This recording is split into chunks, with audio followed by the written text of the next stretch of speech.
ज्ञान भक्ती करा, मोक्षाचं ज्ञान मिळवायचं तर फक्त आणि फक्त संतांना शरण जा. संत आपल्याला ते ज्ञान देतातच. नवी नवी फक्त एक क्षणभर देवाची द्वारी पुहा क्षणभरी तेरी मुक्तीच्या साधीऱ्या. म्हणून एकदा त्या विष्णूमुळी पण विष्णू परमात्म्याचं एकदा सर्वांनी प्रेमाने भजन करू. सर्वांनी एकदा प्रेमाने हात वरती घ्या. ज्यांना देवाने हात दिले आहेत आता पटापट आले बघा, मीच हात वरती घ्या. ज्यांना देवाने दिलेच नाही त्यांनी अजिबात घेऊ नका आणि तसेच राहू द्या. मी जरा कॉफी पिऊन येते. एकदा प्रेमाने सर्वांनी हाताने टाळी आणि भगवंताचं नामस्मरण. विठोबा रखुमाई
आयुष्यभर विसरणार नाही.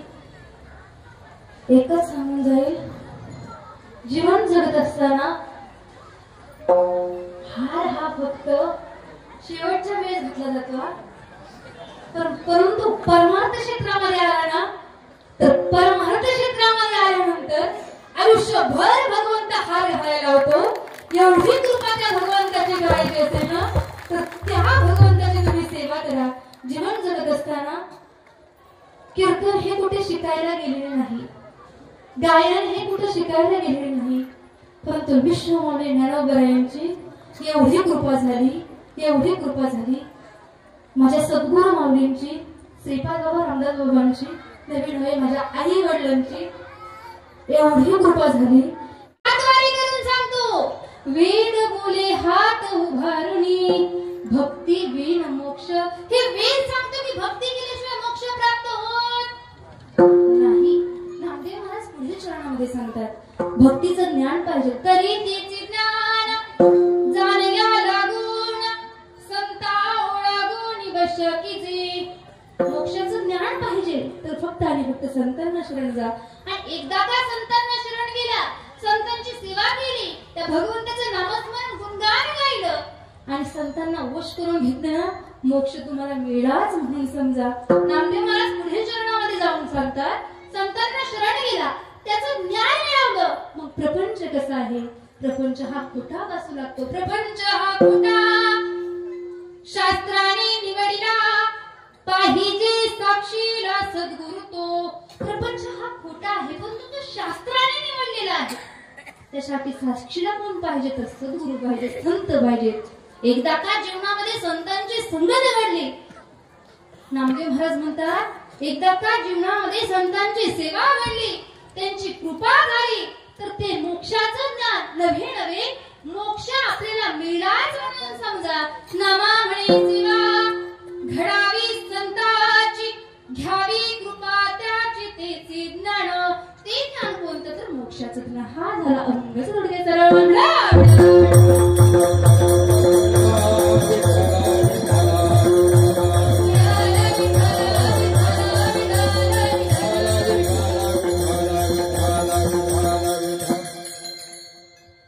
अभंग आहे नामदेव महाराजांचा. कोणाचा? झोपले की काय? अभंग कोणाचा आहे? तुम्ही माझ्या साईडने आहात ना? आहे ना, बोला की. अभंग कोणाचा आहे? नामदेव महाराजांचा. मी प्रश्न विचारला, तुम्ही उत्तर देत असताना म्हणायचं नामदेव महाराज. काय म्हणायचं?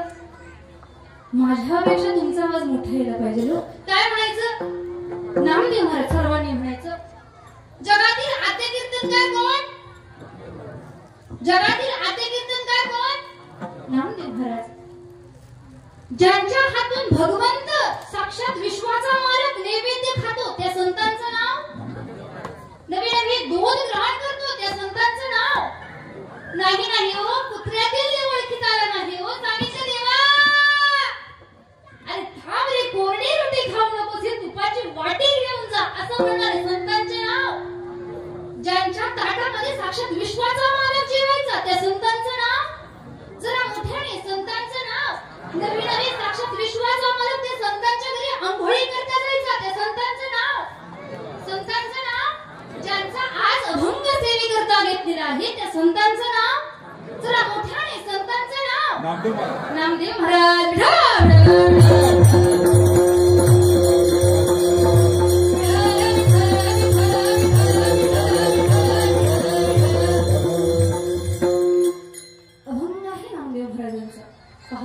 ज्यावेळेस नामदेव महाराज लहान होते त्यावेळेस आईने जवळ बोलवलं आणि सांगितलं नामा खरंच खरं तुझ्यासोबत देव बोलतो. नामदेव महाराज म्हणले हो अगाई, खरंच माझ्यासोबत विश्वाचा मालक पंढरीश पांडुरंग परमात्मा माझ्यासोबत बोलतो. बरं ऐक ना नामा, तोंडावरती दिवाळीचा सण आलेला नाही. नाही गेला हो, तोंडावरती दिवाळीचा सण आलेला नाही असं नामदेव महाराजांची आई नामदेव महाराज बोलायला यायचे नामदेव महाराजांना सांगतात. बरं आई मग? त्यावेळेस नामदेव महाराजांची आई म्हणते हे बघ नामा, 4 दिवसावरती दिवाळीचा सण आलेला आहे. जगाचा मालक पंढरीश पांडुरंग परमात्मा तुझ्यासोबत बोलतो, तुझ्यासोबत जेवण करतो. त्या भगवंताला आपल्या घरी स्नानाकरता घेऊन येतो का? नामदेव महाराज म्हणले ठीक आहे आई, सोपं आहे. आता जाऊ आई म्हणाली हो हो जा विचारू नये देवाला. नामदेव महाराज पळत पळत रावणामध्ये आले. देवाला आवाज दिला, देवा उठा, देवा चला, देवा झोपला की काय? कोण म्हणते? नामदेव महाराज. ज्यावेळेस रावणामध्ये आले नामदेव महाराज सांगितलं देवा. देव म्हणाले काय झालं नामा तुला एवढा वरडायला? का वरडतो नामा? त्यावेळेस सांगितलं देवा ऐका ना देवा, माझ्या आईने तुम्हाला दिवाळीच्या सणाकरता माझ्या घरी आमच्या घरी आंघोळी करता स्नानाकरता बोलवलेलं आहे. सण दिवाळीचा आला, सण दिवाळीचा आला, सण दिवाळीचा आला, सण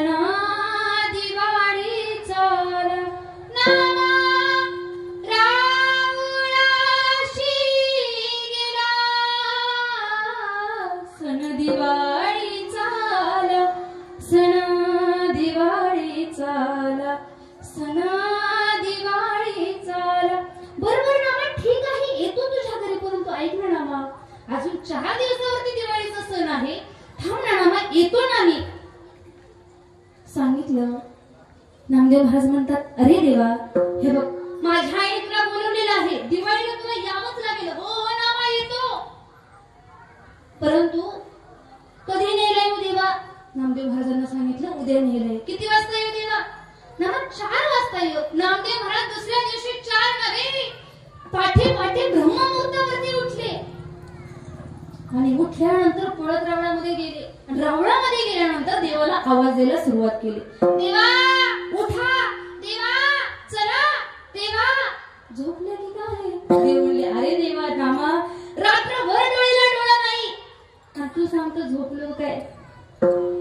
ऐक ना रामा, मी जर तुझ्या घरी स्नाना करता आलो तरी माझ्या जागेवरती कोण उभं राहील?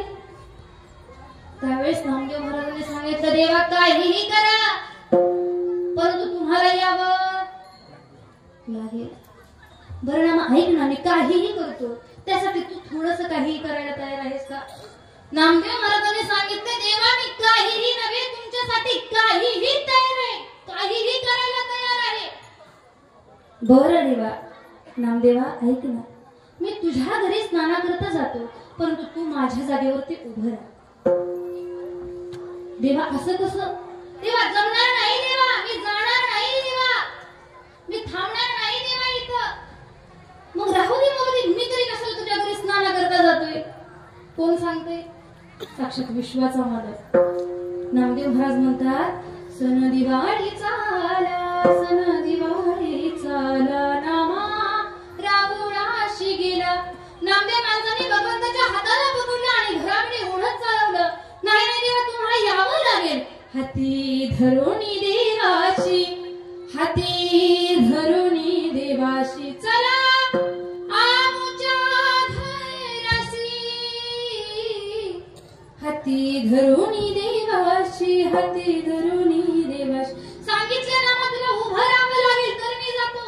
बरं देवा ठीक आहे, तुमच्यासाठी काहीही, परंतु ऐक ना नामा, इथं उभं राहिल्यानंतर कोणासोबत बोलायचं? कोणासोबत बोलायचं? ऐक नामा, मी सांगतो तसं तुला उभं राहावं लागेल. बरोबर देवा, ठीक आहे. नामा पाय जुळवले देवा. नामा कमरेवरती हात ठेवले देवा. ऐक ना नामा, सुंदर अशी तुला पोशाख सगळे जण वारकरी लोक घालतील, नवीन पुजारी घालतील, अभिरमुक्त्याचा टिळा लावतील, सुंदर असा डोक्यावरती मुखवटा ठेवतील, चंदनाचा टिळा लावतील, सुंदर असा गळ्यामध्ये तुळशी हार घातला जाईल.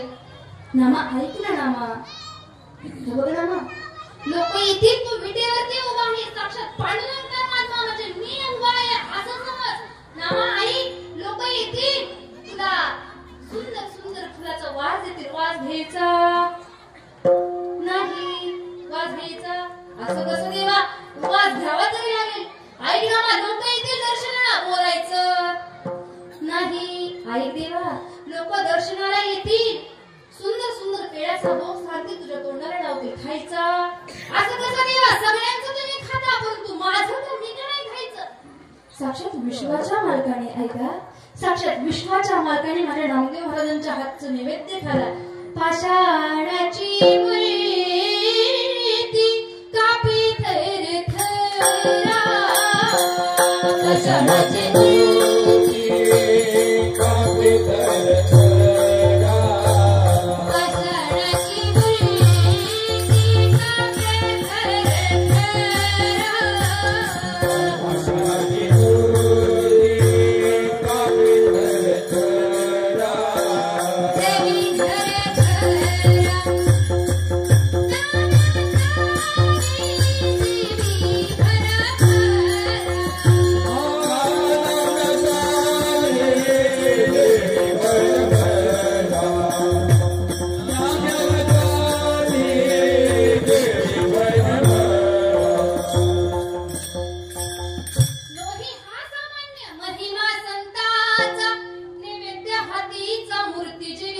परमात्म्याने खावं.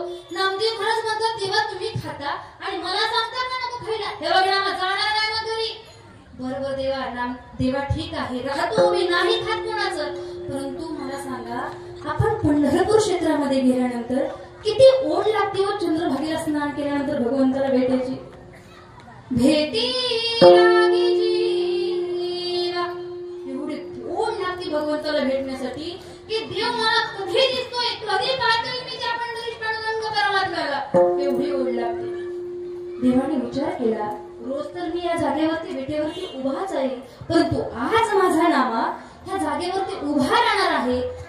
नामाचं रूप तरी कसं दिसतंय, नामा कसा दिसतोय हे तरी पाहावं म्हणून देवाने रांगेला उभे राहिले. परंतु आपल्यासारखं केलं, बोला की झोपला की काय, आपल्यासारखं केलं. आपण पंढरपूर क्षेत्रामध्ये गेल्यानंतर आपल्या मध्ये नंबर कधी येतोय हे आपण पाहत असतो, परंतु साक्षात भगवंताने तसं केलं नाही. भगवंत शेवटच्या लाईनला उभे राहिले, शेवटच्या नंबरला उभे राहिले आणि साक्षात नामदेव रायांचं रूप पाहू लागले. नामदेव महाराज शांत कमरेवरती हात देऊन उभे आहेत. सगळे लोक यायची, दर्शन घ्यायचे, अबीर बुक्का व्हायची, प्रसाद ठेवायची, नवे नवे तुळशी हार गळ्यामध्ये चढवायचे. आणि ज्या वेळेस भगवंत नामदेव महाराजांना पाहतो, साक्षात विश्वाचा मालक एवढा गोड दिसत होता. किती विठेव सुंदर ते धान, एवढा गोड माझा भगवंत दिसतोय. माझा विठ्ठल माझा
परंतु देवाने विचार केला, अरे सगळेजण माझं भजन करतात, परंतु मी कोणाचं भजन करावं. म्हणून साक्षात विश्वाच्या मालकाने सुद्धा भजन म्हणायला सुरुवात केली. नामदेव जनाबाई, नामदेव जनाबाई, नामदेव जनाबाई, देव जनाबाई, नामदेव जनाबाई, नामदेव जनाबाई, नामदेव जनाबाई, नामदेव जनाबाई,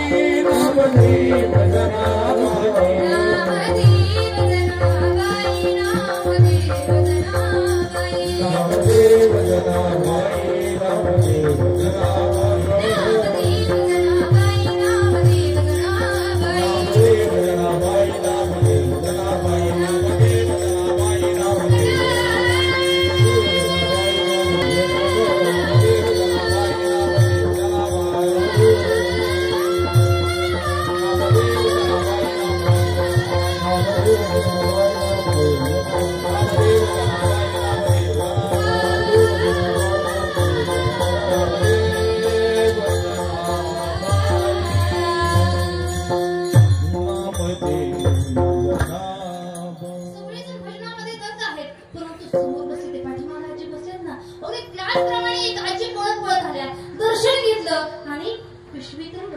गोळा काढला.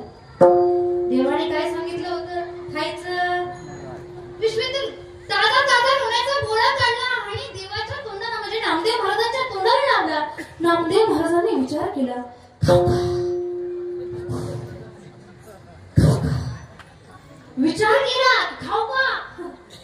नामदेव महाराजांनी मागचा पुढचा विचार केला नाही. आघा लोण्याचा गोळा आत ओढून घेतला. आजीबाई ओरडू लागली, देवाणी लोणी खाल्लं, देवाणी लोणी. साक्षात देव नामदेव महाराजांचं भजन करतोय आणि भजन करत असताना साक्षात पांडुरंग परमात्मा म्हणला, रामा अरे तुला कळतं का नाही कोणाचं खायचं? सांगितलं देवा चुकी झाली, इथून पुढे चुकी होणार नाही, आता नाही खाणार, तुम्ही घरी जा. आणि भगवान पंढरीश पांडुरंग परमात्मा नामदेव महाराजांच्या घरी गेले. घरी गेल्यानंतर दामा शेट्टीने स्नान केले.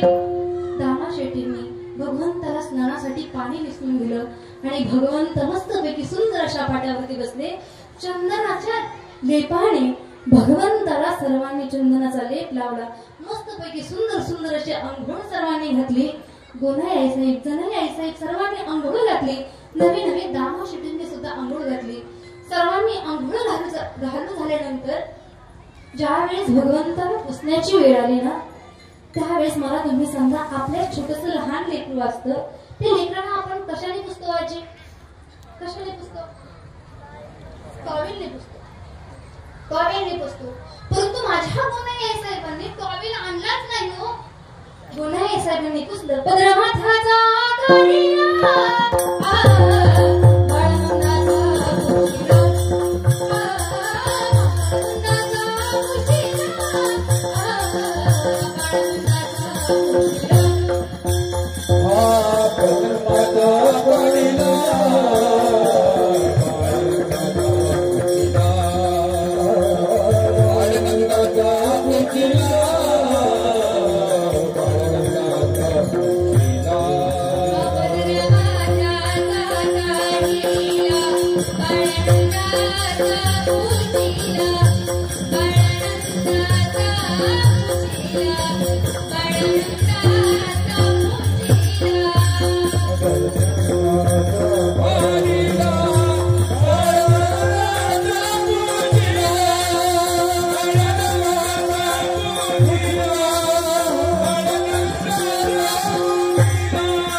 डोक्यावरचा पदर काढला आणि काढल्यानंतर भगवंताच्या कुरळ्या कुरळ्या केसांना स्पर्श केला. भगवंताच्या डोळ्यामध्ये अश्रू आले. गोनाई साहेबांनी विचारलं, देवा रडायला काय झालं? भगवंताने सांगितलं, आई ज्यावेळेस माझी यशोदा मैया होते ना, त्यावेळेस पण हा डोक्यावरचा पदर काढायची आणि माझ्या कुरळ्या कुरळ्या केसांना स्पर्श करायची. माझी गुणा यशोदा मैया गेली, त्यानंतर मला आई मिळाली, ती गोनाई आई. मला माझ्या आईची आठवण झाली म्हणून माझ्या डोळ्यामध्ये अश्रू आले. सर्वांनी मला तुम्ही सांगा, जगाचा मालक रडायला लागल्यानंतर कोणी त्याला समजावं? जगाचा मालक आपण रडायला लागल्यानंतर आपल्याला समजवतो. विश्वाचा मालक रडत असताना कोणी समजवायचं त्याला? भगवंत डसा रडू लागले. गोनाई साहेबांनी समजवलं. नवे नवे माझी जनाई आईसोबत पळत पळत आतमध्ये गेली. पंचामृतीचं ताट आणलं आणि भगवंताच्या कपाळावरती गंध ओढला आणि सगळेजण खुदपणे हसू लागले. महाराज मला तुम्ही सांगा, साक्षात विश्वाचा मालक जर आपल्या घरी स्नानासाठी येत असेल, किती भक्ती निष्ठा असेल माझ्या नामदेव महाराजांची? किती त्रास सहन केला असेल, किती कष्ट घ्यावी लागले असेल नामदेव महाराजांना. साक्षात विश्वाचा मालक त्यांच्या घरी नवे नवे माझ्या सकल संतांनी त्यांच्या घरी का देव आला? नवे नवे देव मोठेच नाही हो, प्रत्येकाच्या चराचरामध्ये भगवंत आहे. एक हरे आत्मा जीव शिव सम, वाया तो दुर्गमन घाली म्हण. नवे नवे माझी माऊली भाषू ज्ञानोबा ज्ञानेश्वरीमध्ये 15व्या अध्यायामध्ये सांगतात, एरवी सर्वांच्या हृदय देशी मी अमुका हेसी. साक्षात नामदेव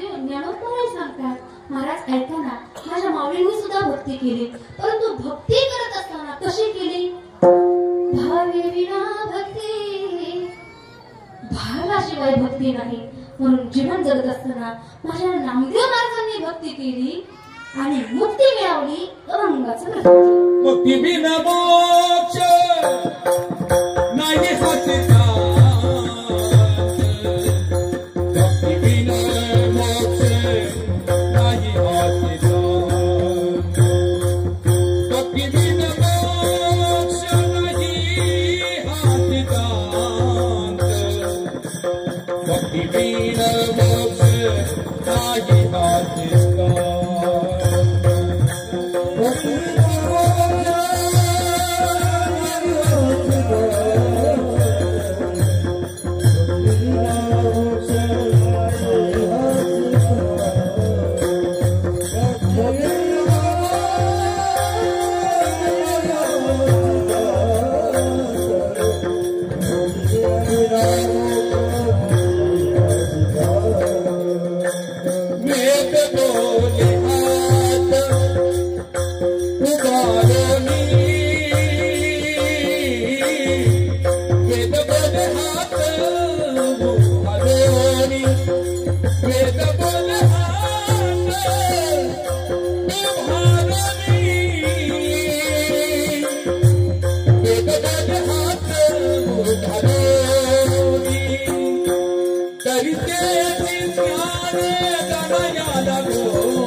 भक्ती विना मोक्ष. नामदेव महाराज म्हणतात भक्ती तरी भक्ती. नामदेव महाराजांनी अभंगाच्या प्रथम चरणामध्ये पहिलं अक्षर सांगितलं काय? बोला बोला काय? भक्ती. मग प्रश्न असा पडतो की भक्ती भक्ती भक्ती भक्ती म्हणजे काय? भक्ती म्हणजे काय? कीर्तन करणे म्हणजे भक्ती, भजन करणं म्हणजे भक्ती, पंढरपूरला जाणं म्हणजे भक्ती, आळंदीला जाणं म्हणजे भक्ती? नाही नाही नाही. भक्ती म्हणजे काय? तर सेवा. भक्ती म्हणजे उपासना. परंतु एखाद्या व्यक्तीवरती केलेल्या प्रेमाला म्हणतात भक्ती म्हणजे प्रेम. एखाद्या व्यक्तीवरती केलेल्या प्रेमाला म्हणतात मोह. एखाद्या नीट ऐका, एखाद्या व्यक्तीवरती केलेल्या प्रेमाला म्हणतात मोह. एखाद्या वस्तूवरती केलेल्या प्रेमाला म्हणतात आसक्ती आणि भगवंतावरती केलेल्या प्रेमाला म्हणतात भक्ती. म्हणजे भक्ती. परंतु भक्तीचे शास्त्रामध्ये अनेक प्रकार सांगितलेले आहेत. नवविधा भक्ती सांगितलेली आहे. श्रवणम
महाराज मला सांगायचं इतकंच आहे की ही झाली व्याभिचारी भक्ती.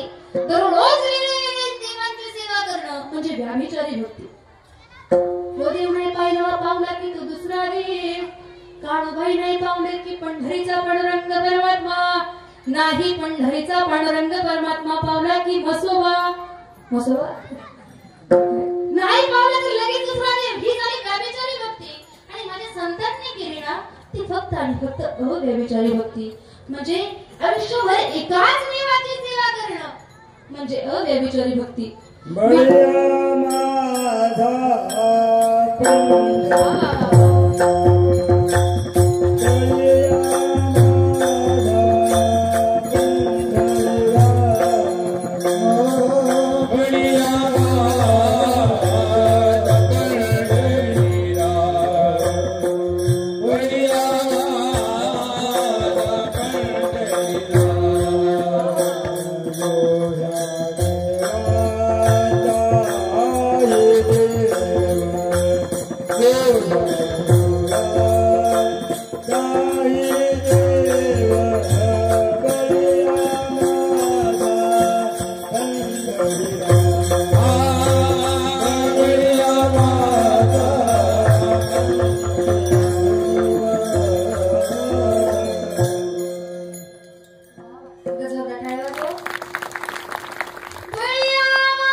किंवा विठ्ठल जळी तळी भरला एकदा ठाव नाही उरला.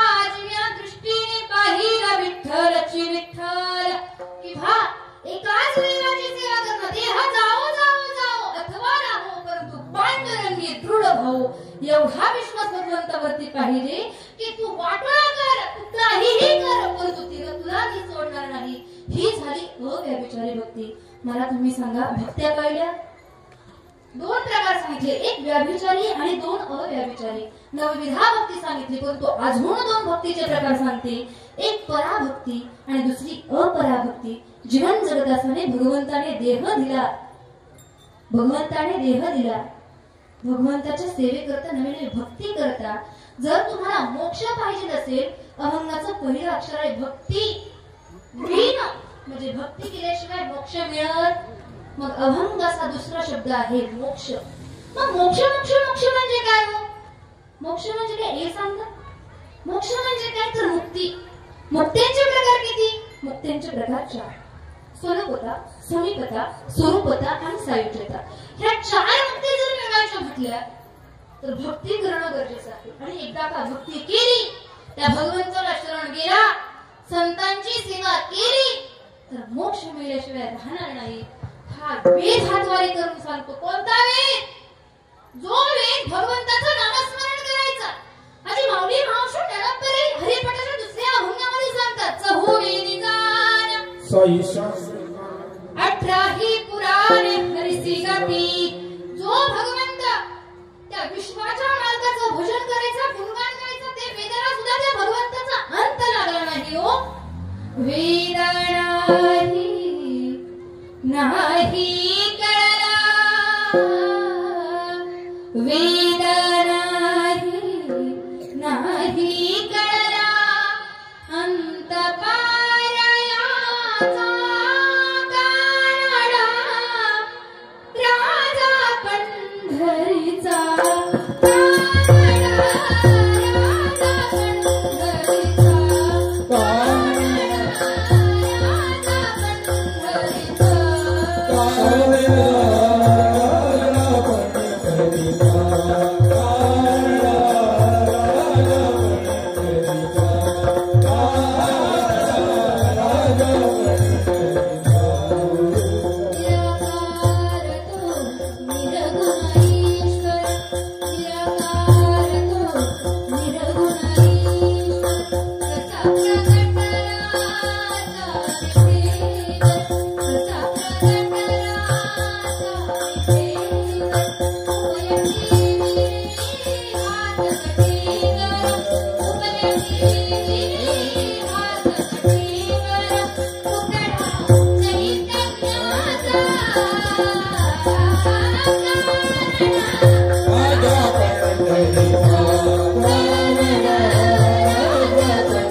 हुतात्मा अंत लागला नाही भगवंताचा.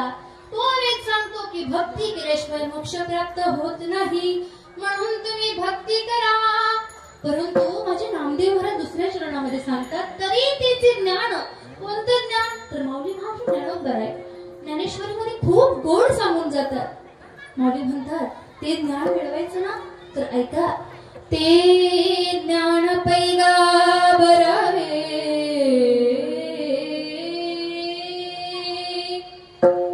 जरी मणियथी आणावे, तरी संताया भजावे सर्वस्वी. माझ्या नामदेव महाराजांनी सुद्धा तेच सांगितलं, तरी तेचे ज्ञान जाणया लागून संता ओळागून वश कीजे. माऊली महाराज ज्ञानोबर आहे. अजून एका ठिकाणी सांगतात, एकदा का त्या ज्ञानाची म्हणजे मोक्ष ह्या ज्ञानाची प्राप्ती झाली, ते फक्त आणि फक्त संत करून देतात.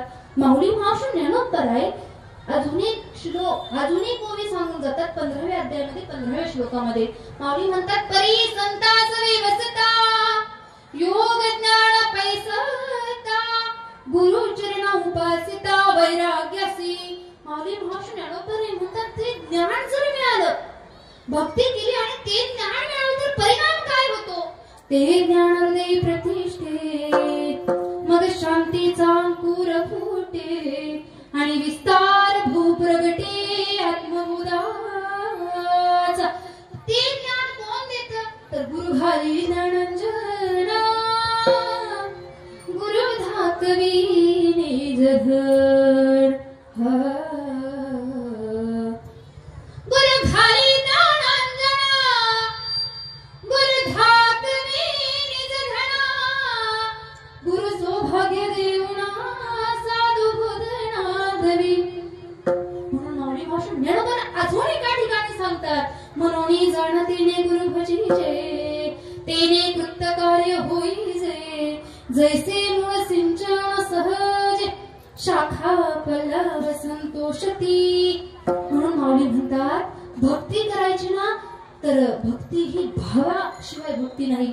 सुभाषितकार खूप गोड सांगून जातात. सुभाषितकार म्हणतात, भावेन देवं कल्याण नरेंद्रं धनेन कांता कपटी.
संत हे वश कशाने होतात तर संतांना शरण गेल्याशिवाय संत वश होत नाही. महाराज ऐका, संतांना वश करून घ्यायचे ना तर त्यांना शरण जा. कोण नाही संतांना शरण गेलो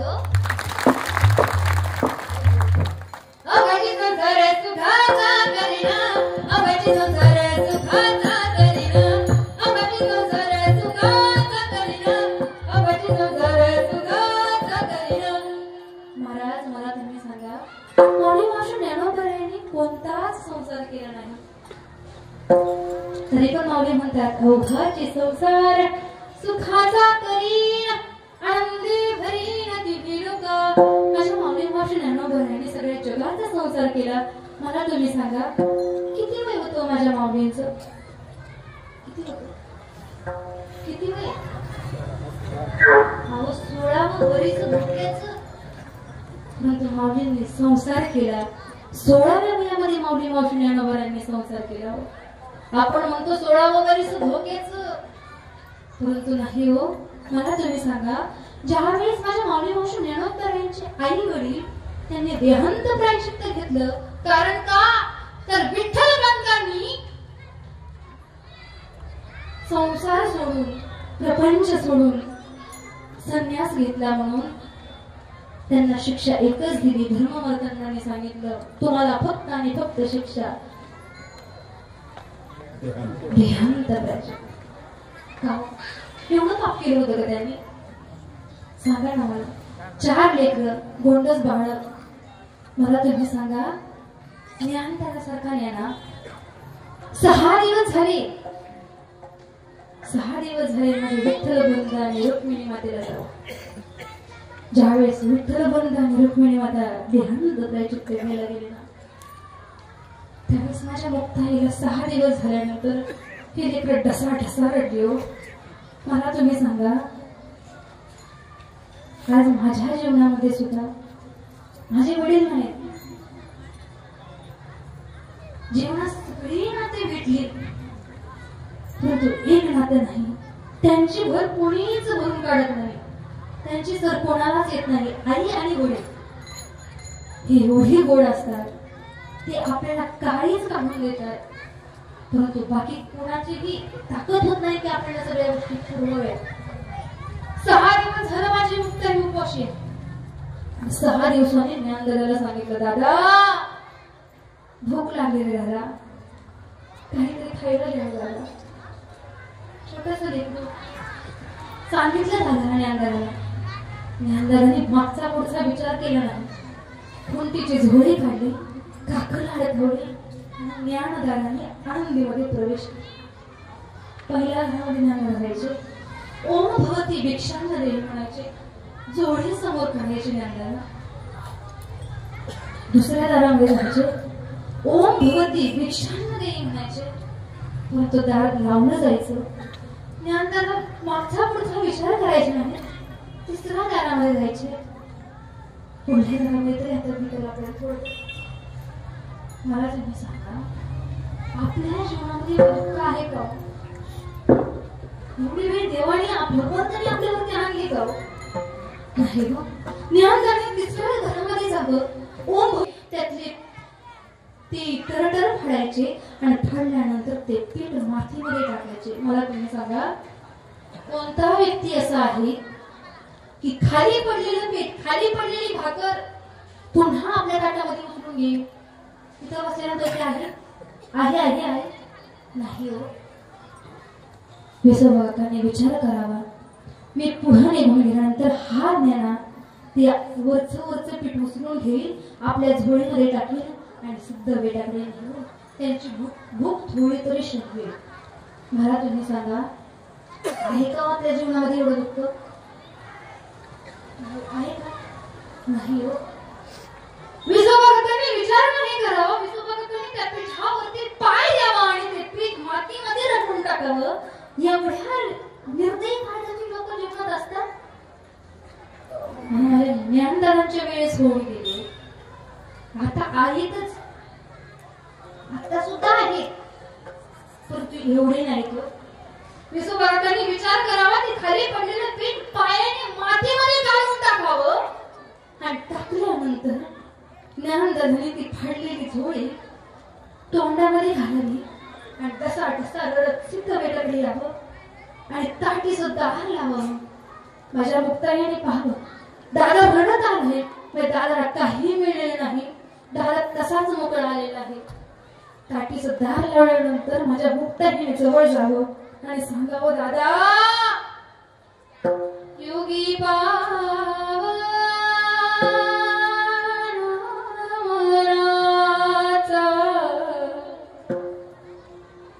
योगी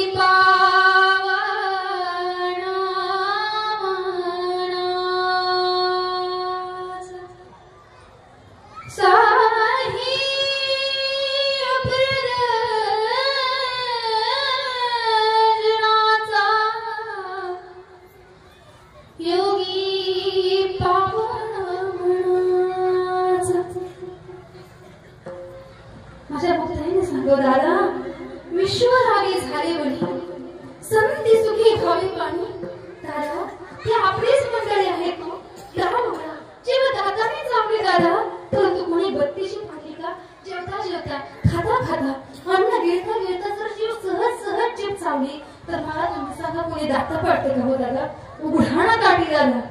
ज्ञानोबरायांनी हे शब्द ऐकावे, ताटी उघडावी आणि माझ्या मुक्ताईने कडकडून मिठी मारावी. मिठी मारल्यानंतर सांगावं, मुक्ता तू एवढं ऋषी ग मुक्ता, कुठून तुला ज्ञान मिळाले एवढं? ज्ञानदादाने विचारावं, कुठून नाही दादा, तुमच्या संस्कारातून तुमच्या विचारातून मी शिकत गेले दादा.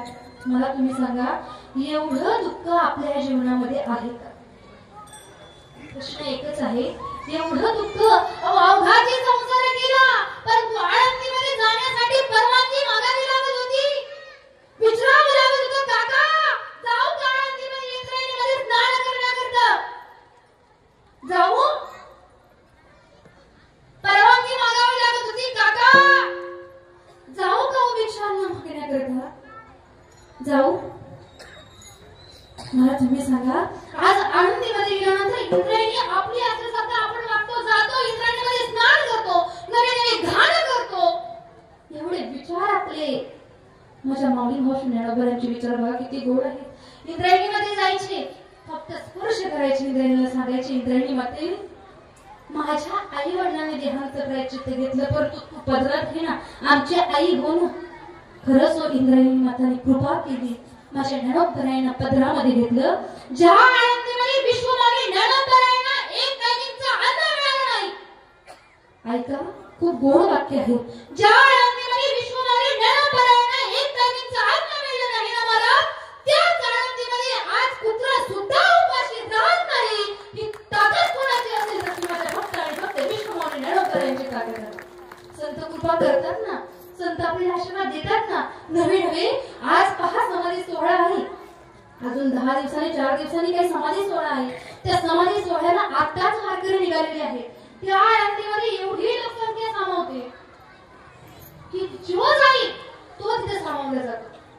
मला तुम्ही सांगा, आज सुद्धा आपण कधीही जाऊ दे आळंदीला, वर्षभरात कधीही, 6 महिन्यात कधीही जाऊ देत, परंतु आळंदीमध्ये गेल्यानंतर पहा, 1-2 लोक किंवा 4-5 10 15 50 लोक तरी अशा कक्षाखाली पारायण करण्यासाठी भागात बसतात. त्यांना वाचता येत नाही, ज्यांना लिहिता येत नाही, ज्यांना पाय नाही, ज्यांना हात नाही, ज्यांना डोळे नाहीत ना, ते सुद्धा लोक पारायणासाठी बसतात. मला सांगायचं तात्पर्य एकच आहे की ज्या आळंदीमध्ये गेल्यानंतर विश्वमागे ज्ञानोबरायांच्या ज्ञानेश्वरून मोठं आंधळ्या पांगळ्या लोकांची फिरतात. जर आपल्या गावामध्ये, वेळू गावामध्ये सप्ताह चालू आहे, सप्ताहामध्ये जर आपण 1 वर्ष जरी पारायणाला बसलो आणि माऊली ज्ञानोबरायांच्या ज्ञानेश्वरीवरून 1 ओळीवरून जर बोट फिरवले ना, तर विश्वमागे ज्ञानोबराय आयुष्यभर आपला बोट सोडणार नाहीत. ही ताकद म्हणून नामा म्हणे श्रेष्ठ ग्रंथ ज्ञानदेवी एक तरी ओवी अनुभवावी. म्हणून जीवन जगत असताना संतांना आपल्या जीवनामध्ये येऊ द्या, नवे नवे खऱ्या संतांना जीवनामध्ये येऊ द्या. भाऊ आवडला हे संत भेटी परी जीवजेटी करुणा केली. म्हणून जीवन जगत असताना माझे माऊली वॉशरूम ज्ञानेश्वरी सुद्धा न्या निवृत्ती त्यांना शरण केले. माझी मुक्ताई सुद्धा ज्ञानोबरीने शरण गेली, सोपालंका ज्ञानोबरीने शरण गेली. एवढंच नाही तर विसोबा काका जे वाईट वागले ज्ञानोबरीसोबत त्यांना सुद्धा नामदेव महाराजांचं गुरु केल्याशिवाय राहिले नाही. महाराज एवढी ताकद संतांच्या मध्ये आहे. म्हणून जीवन जगत असताना संतांना शरण जा, संतांना आपलेच करून घ्या. ते संत काय करतात तर अभंगाचे शेवटचे चरण नमने सेवा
तर फक्त आणि फक्त संतांना शरण जा. संत आपल्याला ते ज्ञान देतातच नवे नवे. फक्त एक क्षणभर देवाची द्वारी तुहा क्षणभरी तेरी मुक्तीच्या साधील्या. म्हणून एकदा त्या विश्वमोळी पण विष्णू परमात्म्याचं एकदा सर्वांनी प्रेमाने भजन करू. सर्वांनी एकदा प्रेमाने हात वरती घ्या. ज्यांना देवाने हात दिले आहेत आता पटापट आले बघा. मीच हात वरती घ्या. ज्यांना देवाने दिलेच नाही त्यांनी अजिबात घेऊ नका आणि तसेच राहू द्या. मी जरा कॉफी पिऊन येते. एकदा प्रेमाने सर्वांनी हाताने टाळी आणि भगवंताचं नामस्मरण. विधोबा रखुमाई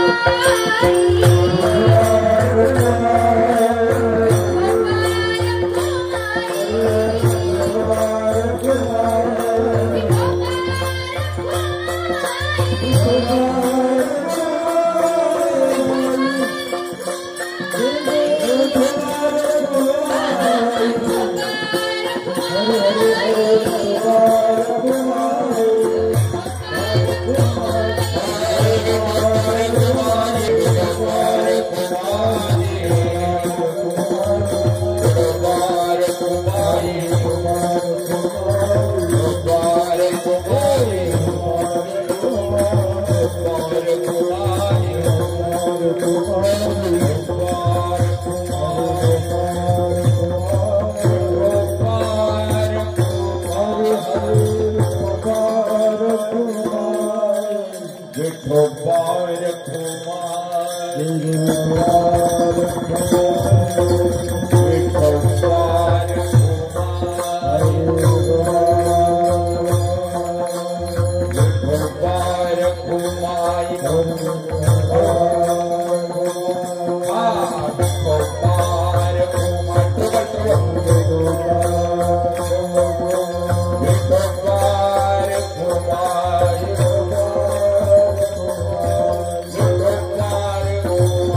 हे प्रेम एवढं जे प्रेम वेणुधराने दिले ना ते मी आयुष्यभर विसरणार नाही.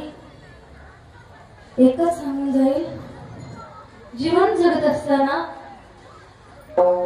हार हा फक्त शेवटच्या वेळेस घेतला जातो, परंतु परमार्थ क्षेत्रामध्ये आला ना तर परमार्थ क्षेत्रामध्ये आल्यानंतर आयुष्यभर भगवंत हार घालायला होतो. एवढी कृपा त्या भगवंताची करायची असेल ना तर त्या भगवंताची तुम्ही सेवा करा. जीवन जगत असताना कीर्तन हे कुठे शिकायला गेलेले नाही, गायन हे कुठे शिकायला गेलेले नाही, परंतु विश्वमाऊली ज्ञानोबरायांची एवढी कृपा झाली, एवढी कृपा झाली. माझ्या सद्गुरू माऊलींची, श्रीपाद बाबा रामदास बाबांची, नवीन होय माझ्या आई वडिलांची एवढी कृपा झाली की ज्याप्रमाणे छत्रपती शिवाजी राजांची आई म्हणजे जिजाऊबाई साहेब जीवन जगत असताना मला काही नाही कळलं. जीवन जगत असताना एवढं प्रेम जर कोणी देत असेल की फक्त परमार्थ क्षेत्रातील लोक देतात. म्हणून जीवन जगत असताना एक गोड सांगून जाईल, जितनी मेहरबानी आपने की है, जितनी